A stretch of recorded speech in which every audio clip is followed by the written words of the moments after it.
నమస్కారం. ఈరోజు నేను మీకు కొన్ని సాంప్రదాయబద్ధంగా అంటే మన పూర్వీకులు అమ్మమ్మలు తాతమ్మలు ఏ విధమైన పద్ధతుల్లో అంటే డెలివరీ అవ్వడానికి ముందు ప్రీ డెలివరీ సూచనలు, పోస్ట్ డెలివరీ సూచనలు రెండు కూడా మీకు అప్పటి విధానాలు ఏమున్నాయో మనకు తెలియక చాలామంది ఇబ్బంది పడుతున్నాం. దానికి సంబంధించి ఇప్పుడు మా చిన్నమ్మ మీతో కొన్ని విషయాలు షేర్ చేసుకుంటారు. దయచేసి ఇది అందరికీ అవసరం ఉన్నది, మీరు కూడా వినాల్సిందిగా కోరుతున్నాను. జనరల్గా ఇప్పుడు ప్రెగ్నెన్సీ కన్ఫర్మ్ అయింది అనుకో, అయిన తర్వాత ఎటువంటి జాగ్రత్తలు తీసుకోవాలి? ఒకటి ఏంటంటే ఇది పొప్పడి పండు తినొద్దు, మళ్ళా తొందరలో నడవద్దు, నిదానంగా నడవాలి. మళ్ళీ 3 నెలల వరకు ఎక్కువ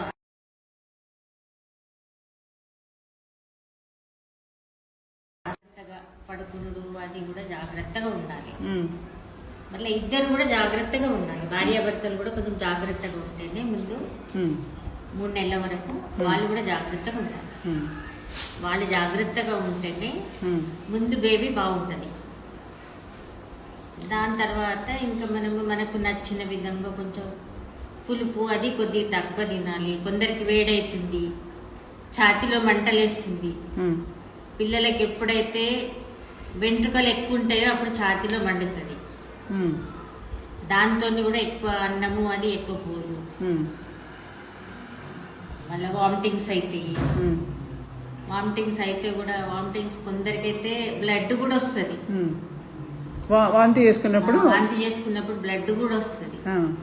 బ్లడ్ వచ్చినా కూడా మనము ఎక్కువ భయపడొద్దు, జాగ్రత్తగా ఉండాలి. మన జాగ్రత్తలో మనం ఉండాలి. 9వ నెల వచ్చిన తర్వాత 9వ నెల వరకు అంత జాగ్రత్తగా ఉండాలి. వేరే ఏమి ఇవాళ రేపైతే అన్ని మందులు ఇస్తున్నారు, టాబ్లెట్స్ ఏవేవో ఇస్తారు. అవి కూడా మనకు పడితే వేసుకోవాలి, పడకుంటే వేసుకోవాలి. తర్వాత 9వ నెల వచ్చిన తర్వాత డెలివరీ టైంకు మాత్రం ఎప్పుడైతే డెలివరీ కొరకు పెయిన్స్ వస్తాయో అప్పుడు అంతకుముందు ఇప్పుడు డెలివరీకి ఈరోజు కొంచెం మనకు ఆరోగ్యం బాగుండదు. ఆ రోజు ఎట్లా అయితే ఆ రోజు ఏం చేయాలంటే వేడివేడి అన్నంలో ఒక జాజికాయ దాంట్లో పెట్టాలి. పెట్టి 1 గంట సేపు అన్నం వాపొచ్చేటప్పుడు పెట్టి ఒక 10-15 నిమిషాలు దాంట్లో ఉంచి ఆ జాజికాయ తీయాలి. తీసి ఎప్పుడైతే అమ్మాయి డెలివరీ అవుతుందో డెలివరీ కాగానే ఆమెకు ఆ జాజికాయ మనం ఇవ్వాలి తినడానికి.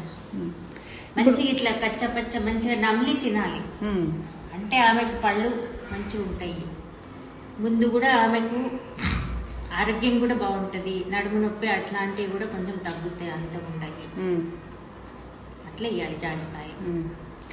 అంటే ఇప్పుడు డెలివరీ టైంకి కూడా చాలా మంది, ఇప్పుడు మీరు పెద్దవాళ్ళు మాకు చెప్తుండ్రి, పొట్ట జారితే డెలివరీ దగ్గరకు వస్తున్నది, టైం దగ్గరకు వచ్చింది, బహుశా ఈ వారం అవుతుందేమో, ఈ 2-3 రోజులలో అవుతుందేమో, కడుపు కిందికి జారినట్టు అనిపిస్తుంది, ఇట్లాంటివన్నీ చెప్తుండ్రు, మాట్లాడుతుండ్రు. కానీ మాకు అప్పట్లో బాగా తెలియకపోతుండే అసలు దాని అర్థం ఏంటిది? పొట్ట జారుతుంది కిందికి, మొత్తం ఇట్లా కిందకి వచ్చేస్తుంది. మనం చూస్తే ఎవరైనా చూస్తే కూడా పొట్ట ఎంత కిందికి వచ్చేస్తుంది అంటే ఇక కూర్చోవడం లేవడం కూడా కష్టం. అట్లాంటి టైంలో డెలివరీ అవుతుందని. ఇంకొకటి ఏంటంటే ఎడమ వైపు మనకు నొప్పి ఎక్కువ ఉంది, ఎడమ కాలు గుంజడం ఉంది అనంటే ఆడమ్మాయి ఉంటుంది. కుడకాలు గుంజడం ఉన్నది అని అంటే మగబ్బాయి ఉంటుంది. చూడండి, ఇవన్నీ ఏ డాక్టర్లు కూడా చెప్పనేటువంటి వీళ్ళందరూ కూడా అంటే గడియారం అంటే ఎండను చూసి గడియారం ఎట్లా పనిచేస్తుంది అని చెప్పేటటువంటి స్థానంలో భారతదేశం ఉన్నది. మన పెద్దవాళ్ళందరూ కూడా దాన్ని బేస్ చేసుకుని సూర్యుడు ఇక్కడ ఉన్నాడంటే 3 అవుతుంది, సూర్యుడు ఇక్కడ ఉన్నాడంటే 5 అవుతుంది, సూర్యుడు ఇక్కడ ఉన్నాడంటే ఈ టైం అవుతుందని అంచనాతో చెప్పే వ్యవస్థలో ఉన్నాం మనం. సో డెలివరీకి ముందు కూడా అంచనాలు ఏ విధంగా ఉంటాయని అనేది ఇది బహుశా ఏ డాక్టర్ కూడా చెప్తారో చెప్పారో, వాళ్ళు స్టెథోస్కోప్ అన్ని పెట్టి చెప్తారేమో, కానీ పెద్దవాళ్ళు ఇంత చక్కగా చెప్తున్నారు. సో దీనికి సంబంధించి ఇంకా మళ్ళీ మనం తెలుసుకుందాం.